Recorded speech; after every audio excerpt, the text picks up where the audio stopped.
Hello and welcome to this webinar presented by Corporate Secretary along with ex-CEO.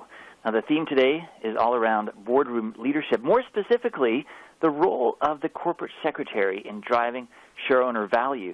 Now that, of course, can apply to many areas of governance and the corporation in general. But today we are going to focus on two areas in which corporate secretaries and general counsel can have a particularly strong impact. Those are board succession and director evaluations. Presenting today, Dr. Curtis Crawford, President and Chief Executive Officer of ex-CEO, which is a consulting firm specializing in leadership and corporate governance. In terms of executive positions, before ex-CEO, Dr. Crawford was President and CEO of Onyx Microsystems, a private tech company. He was also chairman of the board at ON Semiconductor Corporation and played a key role in that company's IPO after spinning off from Motorola in 1999.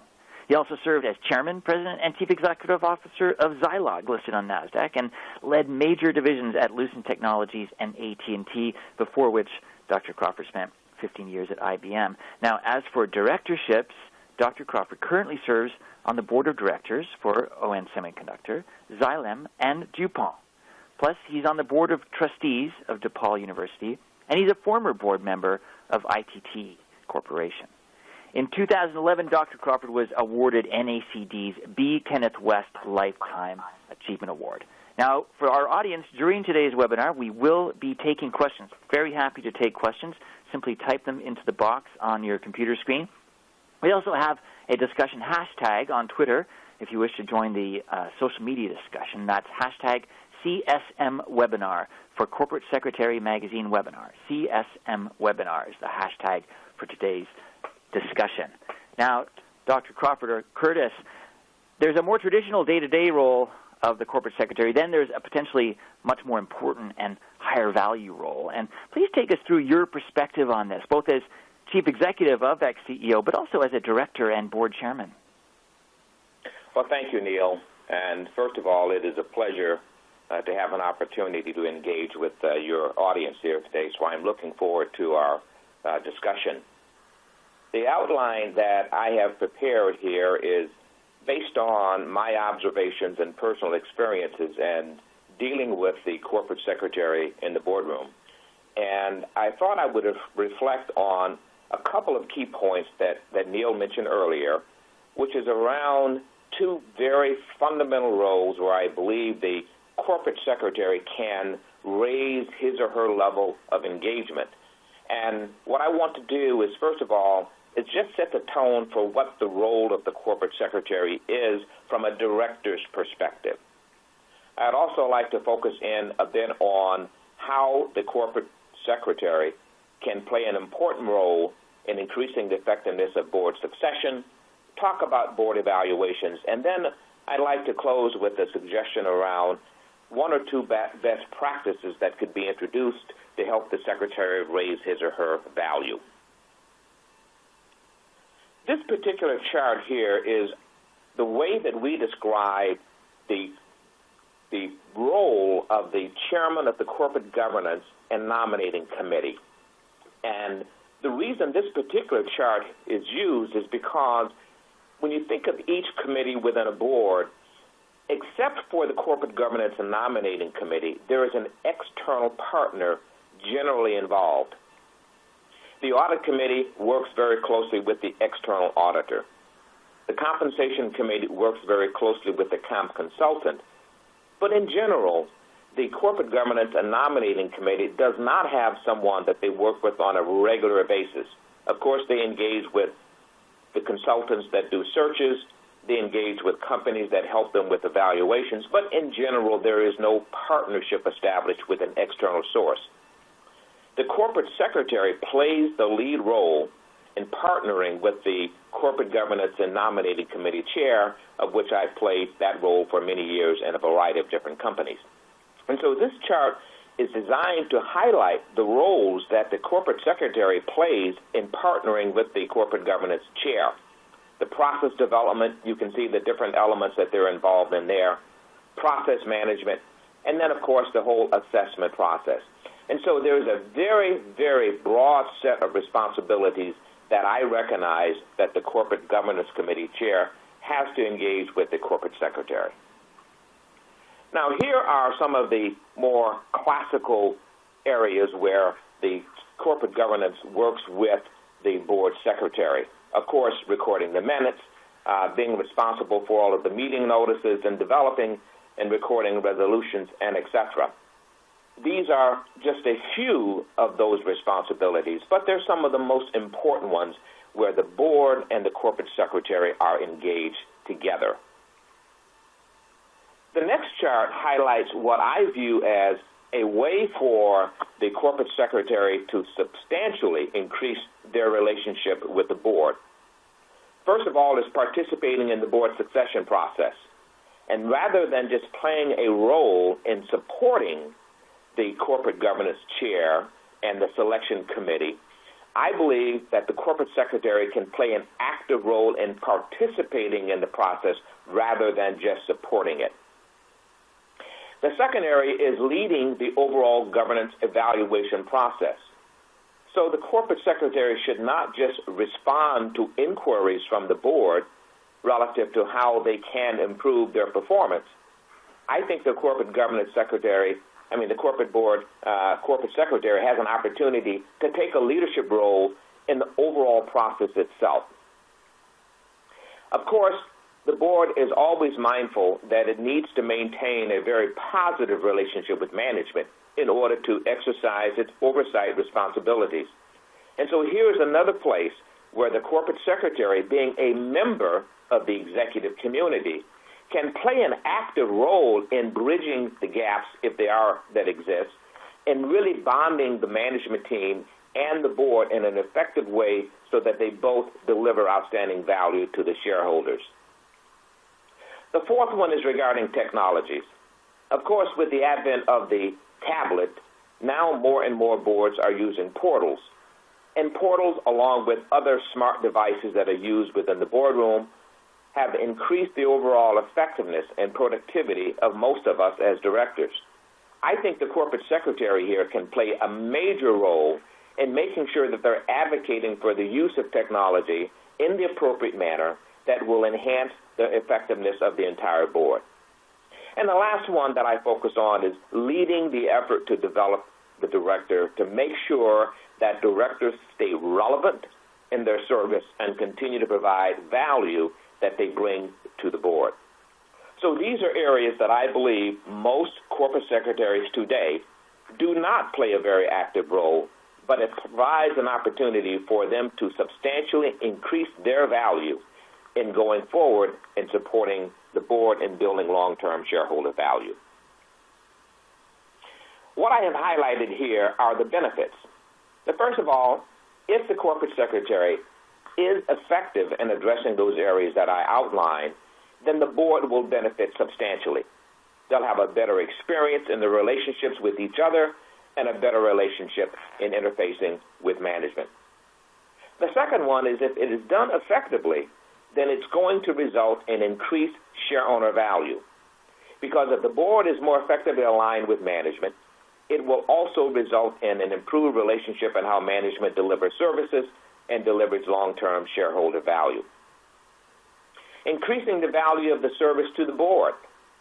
Each year, the board should go through a process of evaluating the corporate secretary and determining whether or not there are areas of improvement and rewarding them in areas where they excel.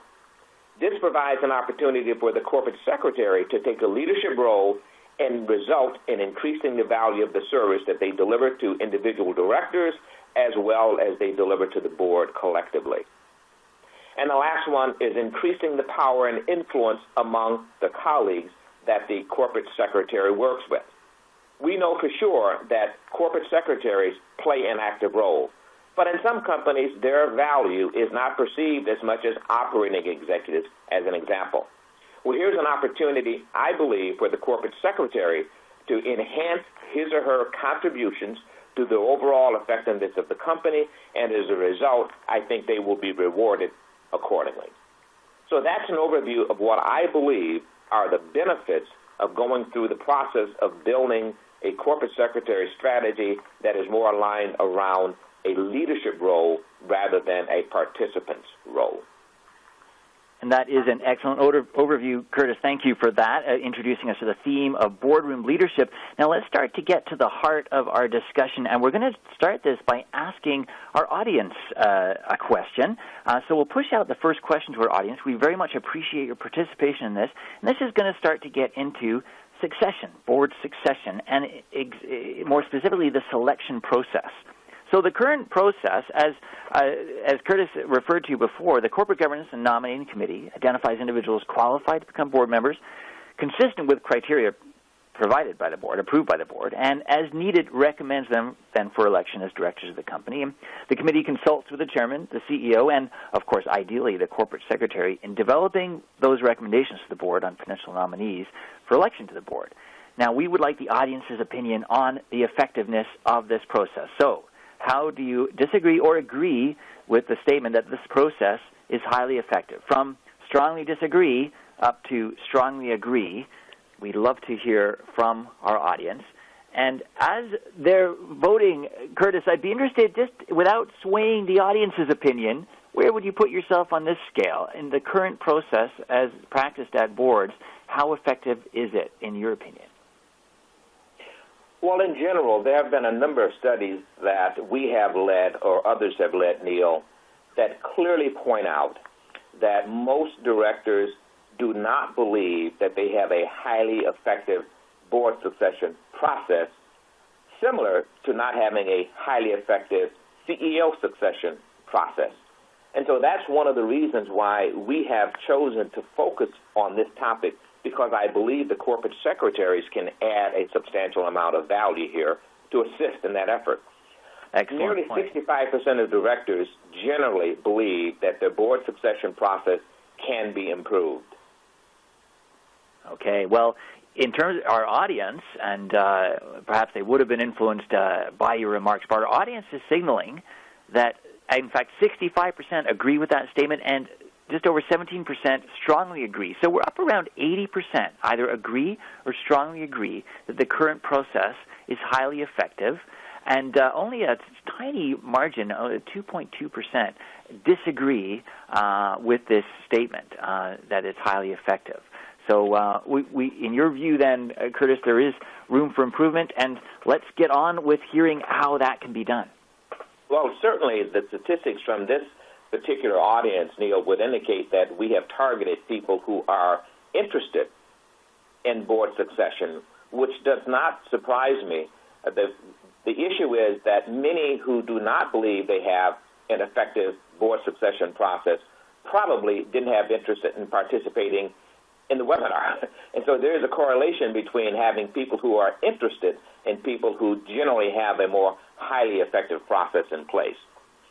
The other point that I would stress is that defining what a highly effective process is will vary from board to board. I happen to have a very clear definition of what a highly effective board is, which often is somewhat different than what many of my colleagues view as being highly effective, based on my experience and my research with them. So board succession in itself, it is more than merely identifying what to do when there is a need to select a new director. And so there are boards that have succession plans that have been defined, and when there is a need to change or add a new director, they execute that effectively. Many times I speak with boards and they will say, well, we're not in the process of looking for a new director at this time. To which my reply is, you should always be in the process of board succession. You should always be looking to assess whether or not your board has the current level of skills, experiences, and attributes to meet the current strategic plan for the company. And so in order to develop a highly effective succession plan, the board needs guidance, and it needs to be able to look at it from a broader perspective. And I want to point out some of the areas that we think are pretty important, because it's not a very simple process to determine whether or not you are highly effective or not. Now, at this point, let's, for a moment, get the audience's, gauge the audience's level of director education, continuing education. We're going to ask another polling question at this point. we'll push out question number 2, and this is on directors' continuing education. So again, we want to find out the kind of state of play with our listening audience on director education. Now, of course, again, the Corporate Governance and Nominating Committee typically provides guidance on directors' continuing education. On a regular basis, the committee reviews corporate governance trends about board effectiveness. The committee works with the corporate secretary to provide opportunities for each director to participate in education and development programs designed to improve his or her overall effectiveness in the boardroom. And each of the directors may participate in some form of training or education regularly. We would like to know from the audience how much you disagree or agree with the statement that each of your directors participates in some form of training or education program every 18 months. So at every 18 months, if not, then you're disagreeing, and if so, then you're agreeing, and we'll find out about that. So as we get into this, we'll see what our audience is saying. And I mean, this is, in terms of best practices, and we're going to get more into this, Curtis, but it seems as though every 18 months is your recommendation for the kind of ideal interval. Would that be fair to say? That's accurate, Neil, and I have approached this from a variety of different points of view. Perhaps maybe 3 years ago, maybe 4 years ago now, it was a requirement that the directors do some level of training. It was a way that ISS measured whether or not the board was staying relevant in its position. And so it was tracked to determine whether our CEOs, whether the board members were actually participating in some level of training on an annual basis. That requirement was dropped from ISS, I believe, about 4 years ago. And as a result of that, the level of participation of directors in ongoing education plummeted. And so what I have chosen to do on my boards is to make sure that I partner with my corporate secretary to track and to encourage and to inspire the directors to want to participate in some level of training.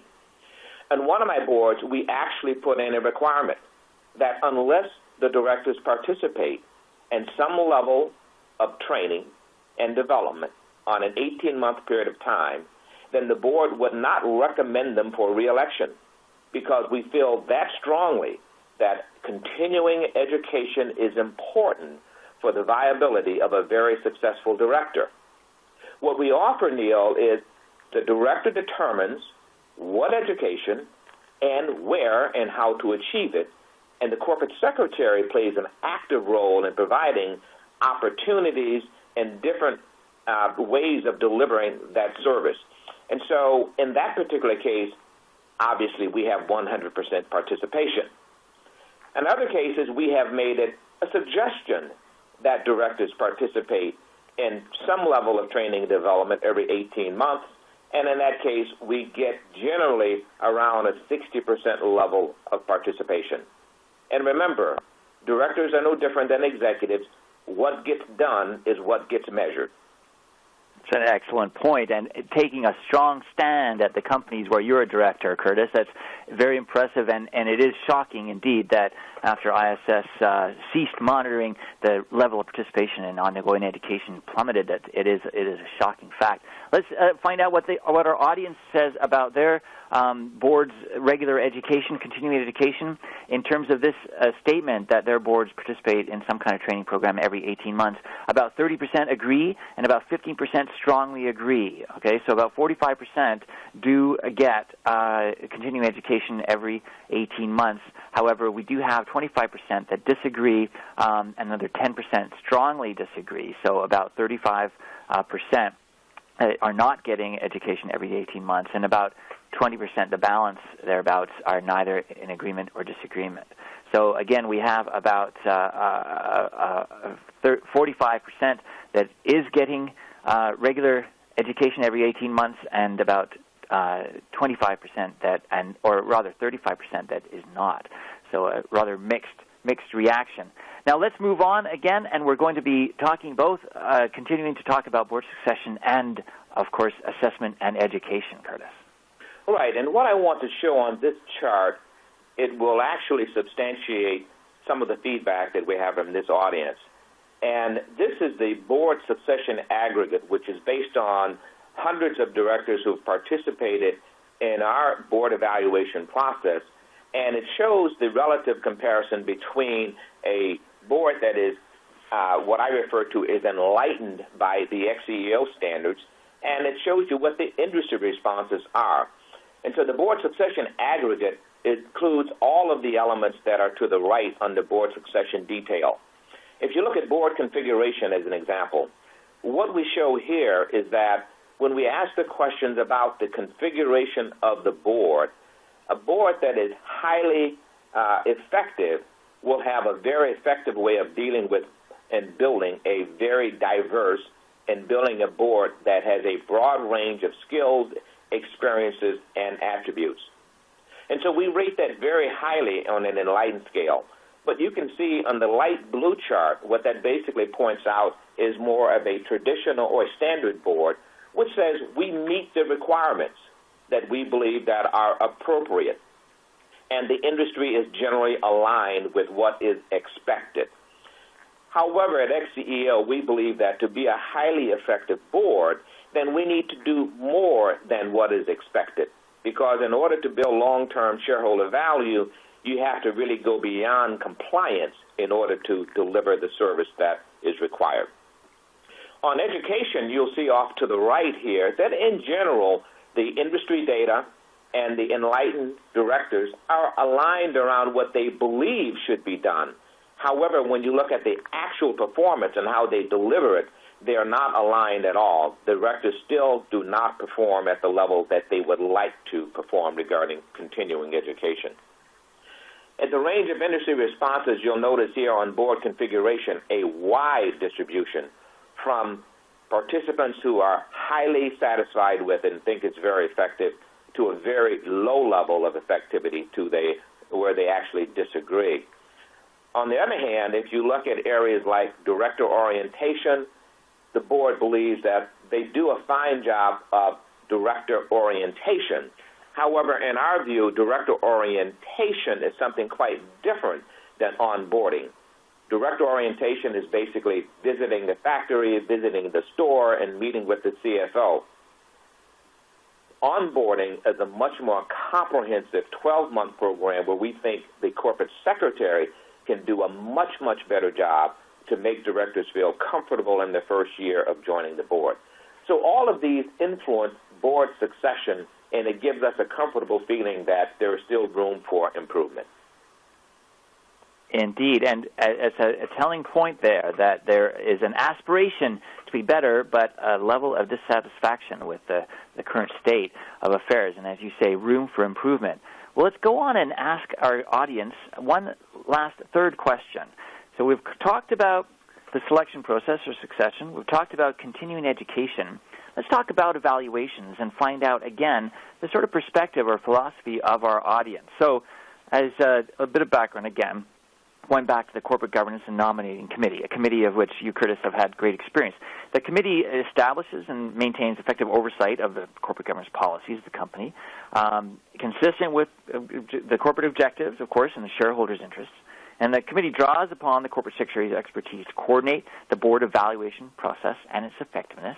And the approach should be comprehensive and include a variety of tools and programs. And the committee views board evaluation as a continuum, resulting in opportunities to improve the collective effectiveness of course, the board and increase shareowner value. So we want to find out the level of agreement with this perspective or this philosophy of our audience. That is, the approach is comprehensive, includes a variety of tools and programs, and the committee views board evaluation as a continuum, resulting in opportunities to improve the collective effectiveness of the board and increase shareowner value. So in terms of how your corporation views board evaluation, do you disagree or agree with that perspective as just presented? So again, we'll get the audience to chime in on this. And I mean, this is a holistic way of looking at it, Curtis, and I suspect that not all boards share that view. No, as a matter of fact, most boards clearly do not share that view. What I find ironic is that the things that got us to the boardroom or the activities that allowed us to accelerate our career are often not viewed as being valuable any longer in the boardroom.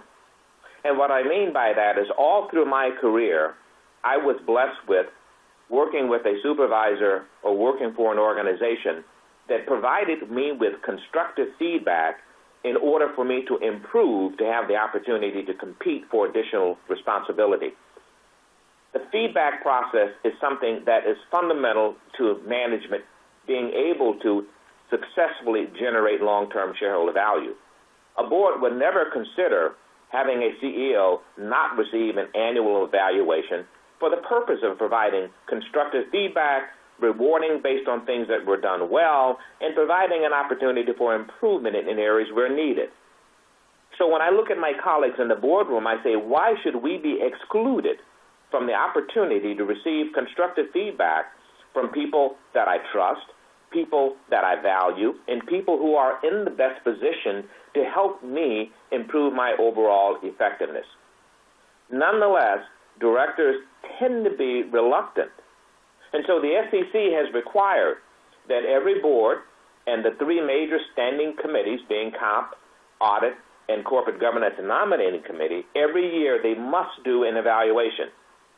However, the SEC does not require that you do it well. You just have to make sure that you have an evaluation, which might be a discussion sitting around the table with me asking Neil, how did we do last year? What we believe is a more comprehensive approach to an evaluation process is important for shareholders. And I think the corporate secretary, in my view, has a responsibility beyond just an opportunity to take a leadership role in working with boards with the purpose of improving their overall effectiveness. And so here is a clear case where the corporate secretary has a responsibility to take the lead and work with the corporate governance chair to ensure they have a robust and effective process evaluating their performance and effectiveness. It's an excellent point and a strong exhortation to performance for corporate secretaries, as you say, not just an opportunity, but a responsibility to lead here.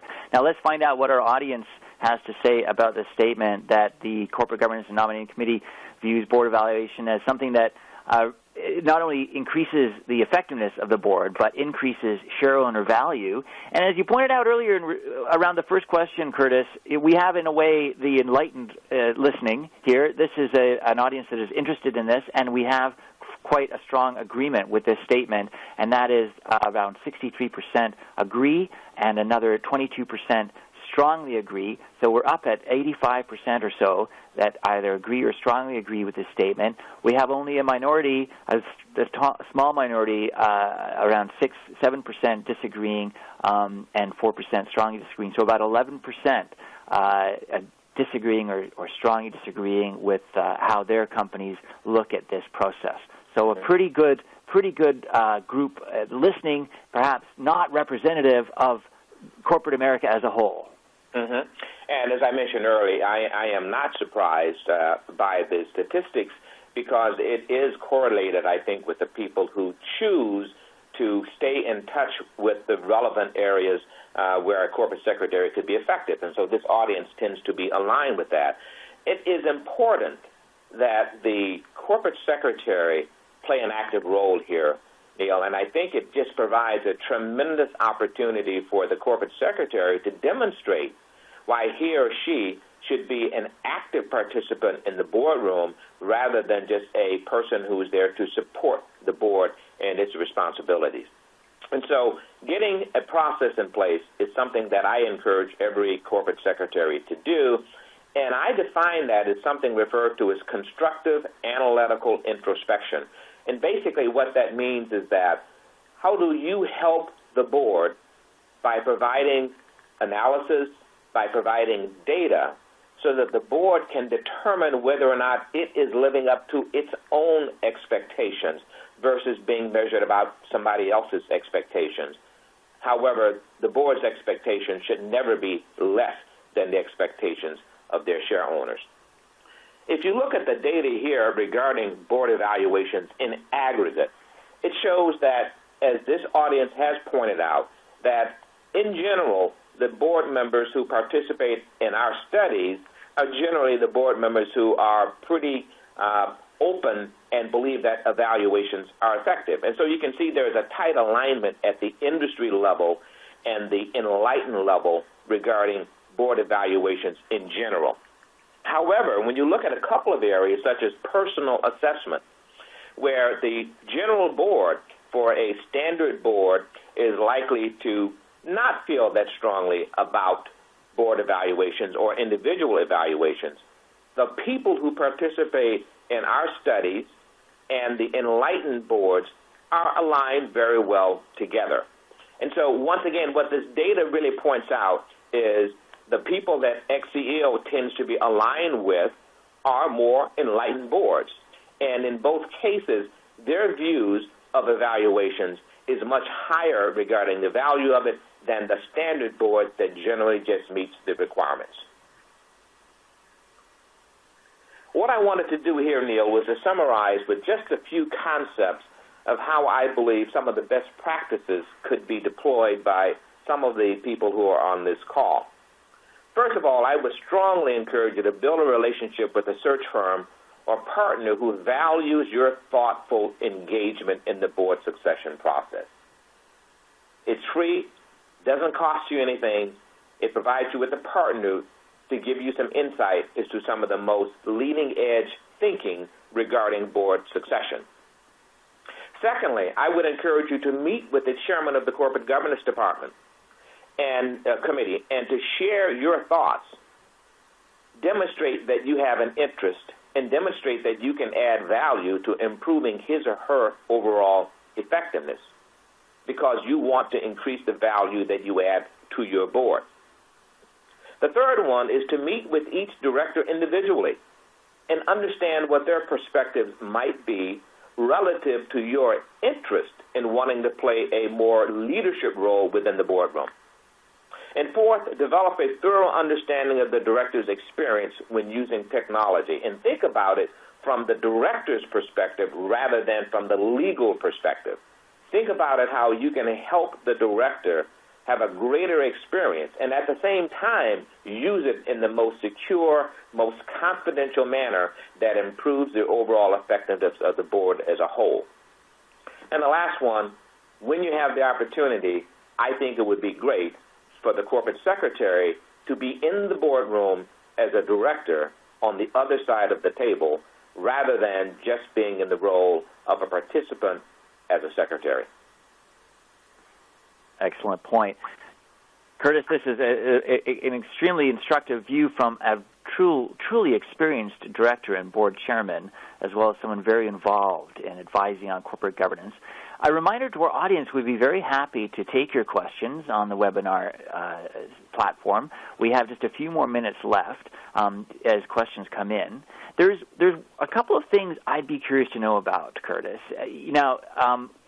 There's been a lot of attention paid this year, in recent years, especially this year, around board renewal. So really right into these topics we're talking about, succession planning and assessment and education.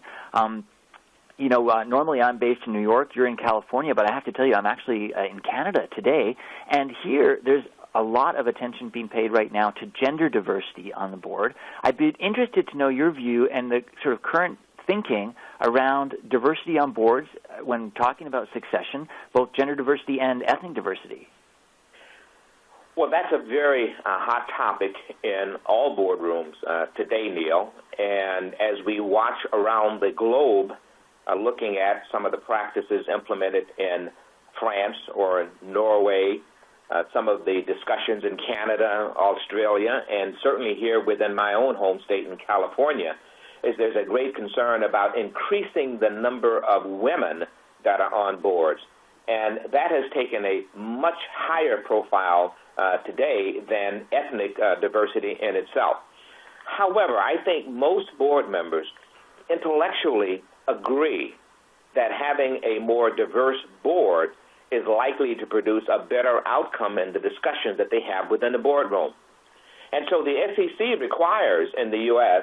that you actually state what your requirements are or your approaches to diversity within the boardroom. But again, similar to evaluations, the SEC does not require that you meet any particular goals. Of course, in Norway, they're saying you must have 40% women, and that's a goal that is being approached as well as in France. But I think there's a better way of doing that. I am not in favor of putting numerical goals in place to be a surrogate for what is more important. I think the effective way to build a board is to make sure that you have a highly performing group of directors with the right skills, the right experiences, and the right attributes. Given that, if you want a board that is highly effective, in my view, it is impossible to have a highly effective board over the long term that is not diverse, because the opinions, the insight, the expectations, and just the perspectives that are brought by people who think differently, who have different backgrounds, is what enriches the experience of the board. So I do not believe there is a specific requirement for any board, but I think every board should have a reflection of its customers, its employees, and how to be most effective in building long-term shareholder value. I think using numbers as a requirement to drive it may be necessary, but only because we are ineffective as directors at doing what we intuitively know is correct. That's an excellent point of view. Now, we have a question from the audience, and this may meet with a rather similar answer to what we just heard from you, Curtis, because this question is about term limits, another hot topic around board succession these days. And the question specifically is, as part of succession planning, is it good practice to have a rotation of directors, and if so, when or how often? I believe you need to have vitality in the boardroom, Neil. But I am strongly against having term limits for a number of reasons.